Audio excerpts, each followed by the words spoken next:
Hey, bonjour, bonsoir, buenos dias, buenas noches. What's going on, everybody? So today we're going to be talking about Love and Hip Hop ATL.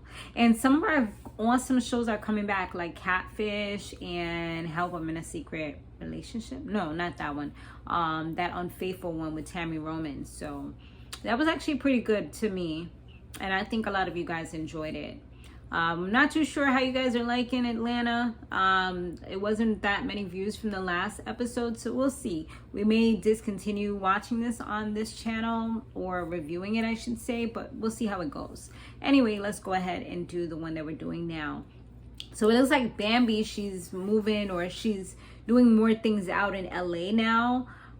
So it looks like she's actually working, she's glowing, doing her thing, and not being held down. Scrappy, on the flip side, he feels free as well. He feels like he can do more as an artist now that he doesn't have a ring on his finger. So I guess he's for the streets, like he's made to be out there. Another thing he said was he feels like his woman should be treating him like a king, but you know, he wasn't really getting that from Bambi. He wants to feel like him, you know what I'm saying? Like HIM. And I guess Diamond is the one who's giving him that ego boost that he needs at this time so that he can be the creative person that he is. And Spice, she looked like she got a new house, which is great. She kind of came to come and see her, check up on her, or whatever. And she's like, why you coming now? You know, I needed you when I was going through it, not when I got my big house and I'm at the end of the road. You know, I'm doing better now. Now you want to come see me. So she kind of said that Mita was kind of like gatekeeping, I guess, and not letting her know where in DR she actually was. So that was part of the problem. And she also see that her and Carly Red are real chummy, and she's not cool with Carly Red, and it looks like Spice ain't really too cool with her either. But she was like, even Carly Red came to come see her, even though they're not in the best of space right now. So she was definitely hurt that Shekinah's supposed to be like a close friend to her, and she didn't even come to see her. And so Shekinah, she apologized. She even shed some tears. She was quiet. She had nothing to say other than she's sorry. And Spice was nice enough to accept that apology. Spice said that it was sepsis actually that was eating away at her body after she had to do a procedure. I looked it up. She had to do a procedure for fibrosis that she had, which is like kind of like tumors or lumps in your stomach. And that's because of the previous cosmetic surgeries that she had. So it was kind of related to cosmetic surgery, but people were saying that it was actually the cosmetic surgery that did it. It was related, but it wasn't at that specific moment. It was more so something that she was doing to make herself nice and smooth again, because she didn't get massages and things like that. And even sometimes when you get the massages, from what I read, it can still develop. So yeah, and things just started to go left after that, and that's how she got to the place where she is. So Spice, she was ready to go back on stage, even though she wasn't even walking too good. She was ready to she's ready to practice and stuff. And she's like, she's a dancehall queen at the end of the day, and she can't be doing no like, oh, hold on everybody, like, you know, I'm not feeling too well. She's like, she gotta go hard. And I'm like, dude, like, I'm pretty sure your fans will understand. You know what I'm saying? Like, you're not a robot, you're a human being. But it's like she just doesn't want to disappoint people. And that can make, that can actually be your downfall if you're going so hard to please people. You know, at least you're going up there and you're going on stage, and that's already using a lot of muscle strength in order to, you know, and say what you gotta say. So Shekinah was trying to tell her, like, you know, calm down, little something. Her other friend was trying to tell her, her other, you know, person that works with her / friend, Angel, trying to tell her, like, you know, take it easy, don't do too much right now. But she's just over here trying to really do what she gotta do. Angel, her friend, was also telling her that everyone was fighting while she was, you know, going through it or whatever, which is crazy. And pretty much like while she was in the hospital, when people are supposed to be coming together for the good, they're over here fighting. And she said Mita was a ringleader, like giving away information to this blog and this place, and just taking phone calls and just doing too much.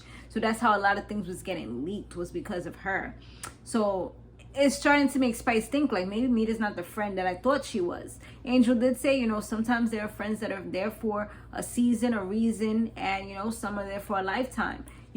And I saw a quote that it pretty much said that, and it just said, like, once you find out which one the people in your life are for, it makes things a lot much easier. You know, because sometimes we try to hold on to people for a lifetime when they were only meant to be in your life to get you through to a certain point and then kind of fade away and you both disperse and go amongst your separate ways. So it is what it is, y'all. I be getting deep, y'all. I be getting deep.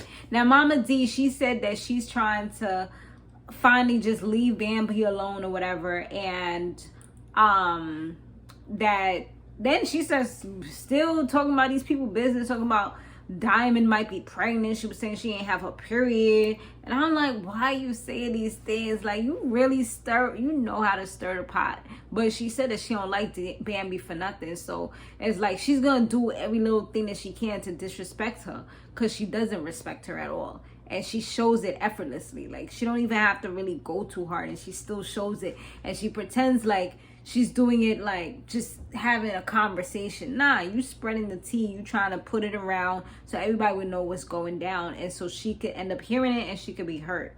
That's what it is. And that kind of throws away the Scrappy saying that he didn't have sex with her. He was just texting her, you know, sexy and flirting little things. Now this is looking a whole different ball game. Because somebody missing periods and stuff like that, and they coming to you about it. What that mean? I mean, 1 + 1 don't equal 472. It equals, we know what it equals. So, and so crazy enough, the freaking pot was throwing freaking yo, this dude was trying to throw rocks in a glass house, because homie, when he had a glass house, I should say, because Safari's over here trying to school Scrappy, telling him he shouldn't be doing certain things while he's still while he's still in a marriage or whatever, when he was doing worse. Like, dude, you was literally destroying this woman on and off the cameras, like while she was pregnant, while she wasn't pregnant. Like, get out of here. And you want to talk about, like, Scrappy was looking at him like, yo, you was not doing this right now. Nah, that's unbelievable, for real. So yeah, that was real funny. But he said that supposedly him and Erica is in a better place. So I said, I guess we'll see as things go along if that's true or not. Erica and Sierra, who was it? It was Sierra and...